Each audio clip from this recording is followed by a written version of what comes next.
How willingly the mind can let them go, the idols, when it has understood that idols are nothing and nowhere and are purposeless. Thus is the real world's purpose gently brought into awareness to replace the goal of sin and guilt. And all that stood between your image of yourself and what you are, forgiveness washes away joyfully. You begin to forgive yourself for forgetting your wholeness. You will move down that bridge faster and faster and faster. It speeds it up. Why? Because God needs our stars to be shining brightly. Because when we begin to shine our light, we go from 1 or 2 or 3 to 10, 20, 30 to 100, 200, 300 to a few thousand. Now there are millions of us on the planet. That is what's going to create heaven on earth, is people seeing you are okay in the midst of this chaos. Do you know how many people are like, what? You're not all upset about the politics? No. Why? Because I know that all of them are characters that are putting on the ego mask, but inside of them is the truth of who they are. So I cannot judge them. They're playing out the roles. They're playing out the fears that they need to experience to lead them home. They either know it or they don't, but it is not for me to judge. Why? Because I'd rather be happy than right. So simple. So let me read. This is so important. Well, let me read this one again. Thus is the real world's purpose gently brought into awareness to replace the goal of sin and guilt. And all that stood between your image of yourself and what you are, forgiveness washes joyfully away. The gap between your brother and yourself was never there. Never there. And what the Son of God knew in creation, he must know again. We've got to remember God created every single one of us whole and complete. We are one energy, one consciousness. There is no separation between each of us. When brothers join in purpose in the world of fear, they stand already at the edge of the real world.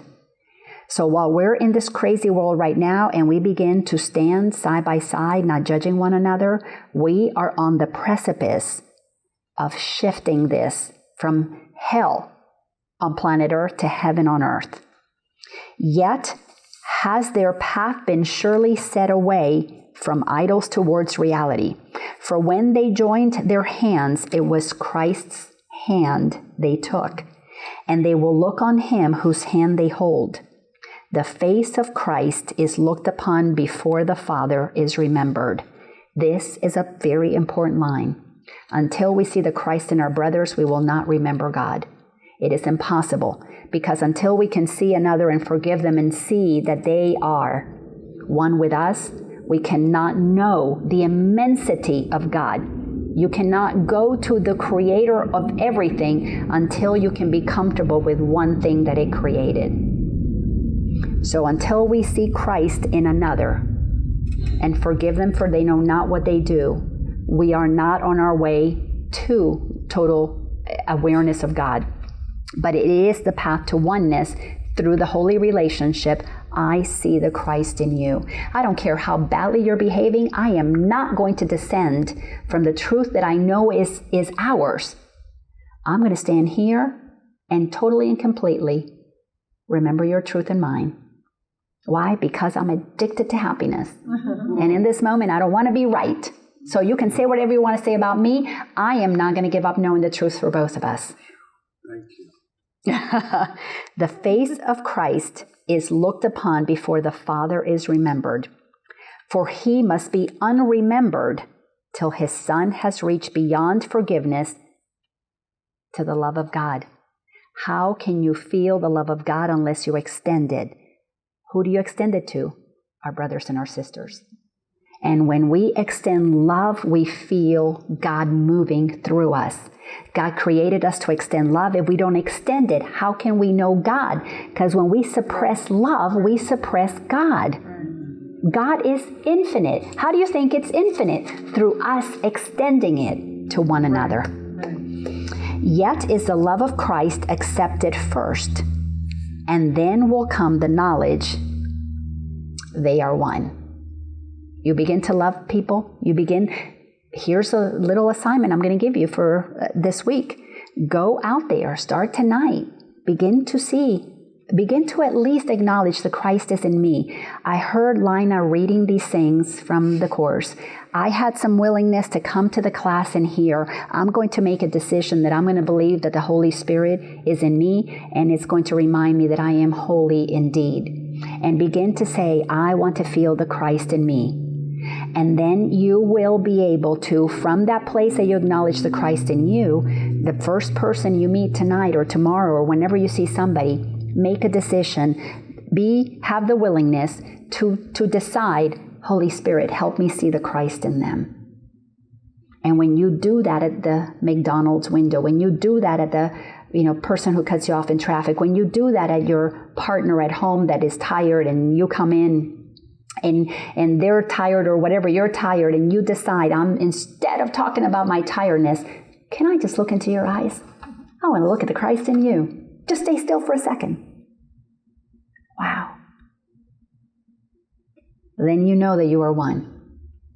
How light and easy is the step across the narrow boundaries of the world of fear when you have recognized whose hand you hold. If you want to move through your fears faster, remember that other being is the Christ giving you the opportunity for you to practice forgiving yourself for fearing and believing that you cannot handle what is coming at you, because what's coming at you is liberation after you move through the process of purification. You got to purify your mind to accept the liberation of who you are. And every single time you have a fear, it's an opportunity for forgiveness. Fear is an indicator forgiveness is called for. Fill up your tank with forgiveness. And your brother and sisters, they are the ones who are the Christ. They are giving you the opportunity for you to remember who you are. Within your hand is everything you need to walk with perfect confidence away from fear forever, and to go straight on and quickly reach the gate of heaven itself. For he whose hand you hold was waiting but for you to join him. What if every single person who's behaving badly is nothing more than the Christ waiting there for you to recognize it so that they can then stop behaving badly? What if our job is to recognize the Christ in another? What if they're just giving us an opportunity for us to practice being the truth of who we are? Now is every irritation a welcomed invitation? Yes. Oh, you pissed me off. Thank you. Thank you. Because when I see the Christ in you, guess what? I got rid of a fear. What was I fearing? That you would hate me, that you would abandon me, that I would be alone. Guess what? That's not true. Now I know the truth of who I am. I'm in God's mind. I'm never alone. So thank you for helping me see that I was afraid you would abandon me. I was afraid that I'd be alone without you. Now you can go. I set you free. You've done your job. I don't need to use you anymore because you helped me return to the truth of who I am by activating a fear. Thank you. Thank you. Thank you.